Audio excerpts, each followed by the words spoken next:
When it comes to optimizing, like we spoke about sort of the media advertising aspect and, how we, bring people through the funnel and how we actually get traffic to the site. But when it comes to like, we've worked so hard in a lot of cases Mm, just to get people to just come and visit the site. mm, When it comes to sort of website optimization and CRO, often they sort of not intentionally, but they get overlooked because so much effort has had to go into building the campaign and getting the media advertising strategy right just to get the traffic in. So what do you think and you've always looked at this with a very full funnel approach. So it was always, we can't go live with, this yet until we fix these three or four things. And then we can now, restart the campaign or whatever it might be. But why do you believe so strongly that these are essential for maximizing media performance? mm. I think one of the greatest sort of misconceptions in digital media is if you drive more traffic, that equates to more sales. Hmm. And I think it just goes back to getting your house in order. So I just think, having a person visiting your website is a privilege. So make sure that you've got a really clear, clarified message about what value you as a brand or a business are offering.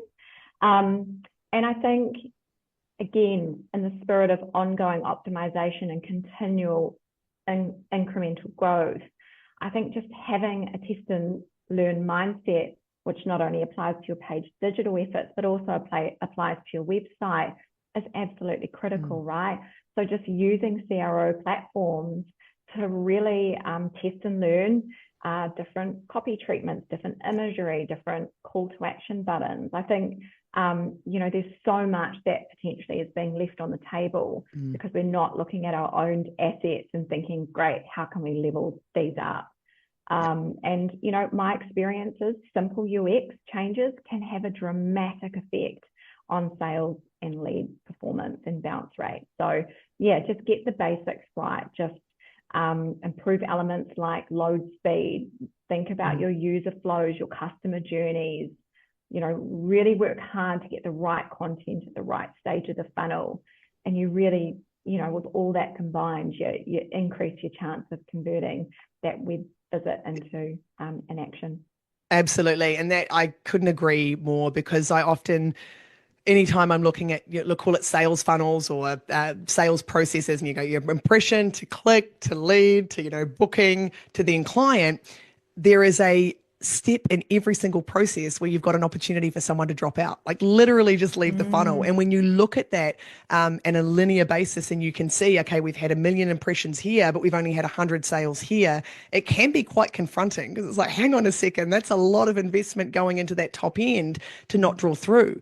And often if you can just make a small change at one or two stages of the funnel, you can get a significant impact. And I know when we were working together at Virgin Active, you had identified and came to us and said, look, we've got an issue. We need to get more people. I can see it on the page. We're getting a ton of traffic, but we're not getting enough people to book a tour, to actually physically say, yes, I want to come in. And at the time, I think we both agreed, like, okay, that page was okay, but it needed to improve. So can you talk to us just a little bit about that insight and then what came of that in just one small improvement? Because I think as whether it's marketers, business owners, we underestimate the value of one small change, one small shift that can actually make a significant difference. And at that time, just to give everybody concept, we had a really great momentum coming through the media advertising funnel. We had really strong awareness, we had consideration, traffic coming to the site. But you came to us and you said, guys, that's all really lovely, but we're not getting these booker tours coming through at the level that we expect in order to achieve our sales outcome. So can you talk to us a little bit about that insight and why you were so adamant about and passionate about fixing this one problem because you knew what it was going to unlock at the back end? yeah, absolutely. I mean, thinking back to that, I guess, opportunity, as you touched on, we were seeing a lot of traffic to that book a tour page, but, circa 1% conversion Mm, rate. And just felt that there was an opportunity just to get curious about just testing different imagery, testing an entirely new UX layout, uh, testing different variations around how we were framing up the benefits of a tour. And, it was just as simple as that.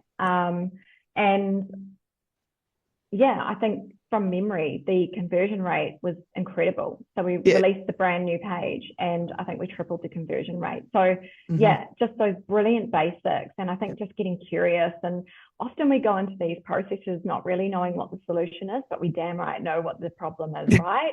And I think that's Absolutely. where, when you've got a partner where you can go, hey, this is the problem. Hmm. I think we co-created the design of that page and we released it. And I think we were all surprised and delighted by, the incredible improvement that we were Yeah. able to make. And, that, you think we tripled the conversion rate, that equated to a lot of incremental leads into the business. Hmm. And brought down our cost per lead through all of our paid acquisition efforts. So yeah, simple things can definitely make massive improvements at the bottom of the funnel, particularly. Yeah, absolutely. And because you guys, at the time there was actually a really brilliant process from lead to sale. It was like that one problem, it did have an exponential benefit because of the numbers and the tracking and the really the consistency of the delivery from lead to sale. So that's brilliant. Now, last question for you, Rosie, all on staying ahead. Obviously, media advertising now is evolving at breakneck speed. I speak to people all the time and I joke like I'm having to spend 5 or 10 hours a week just reading to keep up on everything that is happening, to stay relevant, to stay ahead of the curve. So what advice would you have for marketers looking to remain relevant, and looking to continuously grow, looking for that continuous improvement? Mm. I think there's a couple of things. I think the first thing is become an expert on the customer within your own business. Hmm. And I think, that starts by just tapping into the treasure trove of data that marketers sit on, whether that be Google Analytics data, market research, comments on your social media feed, sentiment analysis. Google your brand name across Reddit. What are consumers thinking and feeling about your brand? I think from there, I think have conversations like this, listen to conversations like this, get Hmm. different perspectives, invest in your own learning and development as well. A couple of years ago on mat leave, I invested in the Mark Ritson marketing mini MBA, and I'd say that has been one of the greatest investments of my career to date, just in terms of just the confidence that it brought me as a Hmm. marketer.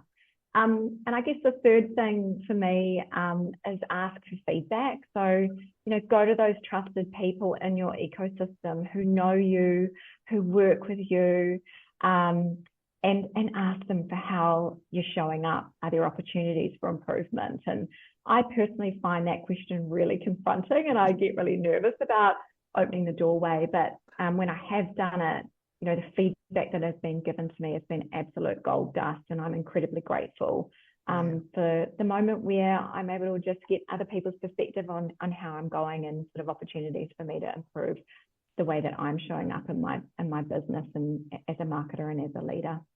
I think that's beautiful advice. I couldn't agree more in that space, is that often the things that feel the most confronting and the most scary are often where the huge amount of growth can lie, and different perspectives in that space, especially from trusted leaders and people who have walked the path that you want to walk. It certainly has an incredible, I know for myself as well, it has an incredible impact. And any marketers or CMOs or maybe some up and comers that have just started in the industry, that is just gold. Make sure you go back and rewind and re-listen to that piece, because that is absolute gold, especially if you're up and coming in the industry, to get that feedback and to embrace it, and just to be open to know that, there are really people out there that do want to help you grow, do want to help you become your best self, your best marketer.